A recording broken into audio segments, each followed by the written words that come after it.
C'est une figure emblématique de la culture populaire japonaise. Godzilla est arrivé sur les écrans 10 ans à peine après les déflagrations de Hiroshima et Nagasaki.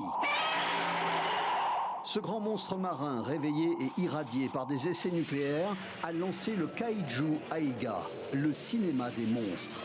Godzilla, né du traumatisme des 2 bombardements, déplace encore les foules, comme ici récemment lors d'une première. Godzilla est sorti en 1954. En 1952, Osamu Tezuka, qui est considéré comme le dieu du manga au Japon, lançait un manga qui s'appelle Astro le petit robot.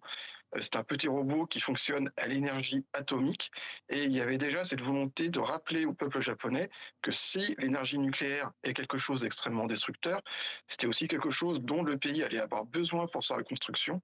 Un désir d'énergie matérialisé par cette centrale, Fukushima. L'autre catastrophe. C'était le 11 mars 2011, une vague de 15 mètres a réactivé pour une nouvelle génération la crainte de l'atome.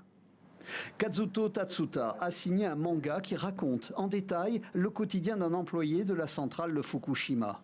Après la catastrophe, cet auteur s'est fait engager pour aider au nettoyage. Après avoir reçu la dose limite de radioactivité, il est rentré chez lui à Tokyo et a écrit ce manga qui a reçu un succès énorme dans le pays. Il ne veut pas montrer son visage parce qu'il compte retourner sur place.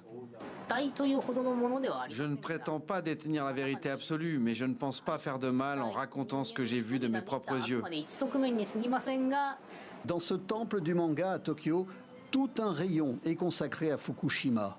Illustration de la place de ce traumatisme dans l'art japonais, y compris dans celui qui s'est exporté avec succès.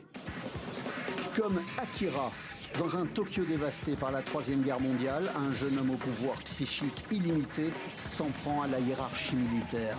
Les désormais classiques dessins animés des studios Ghibli, beaucoup d'entre eux évoquent le danger de l'atome. Le célèbre patron de ces studios, Hayao Miyazaki, a été aperçu dans les rues en train de porter cette pancarte « Non au nucléaire ».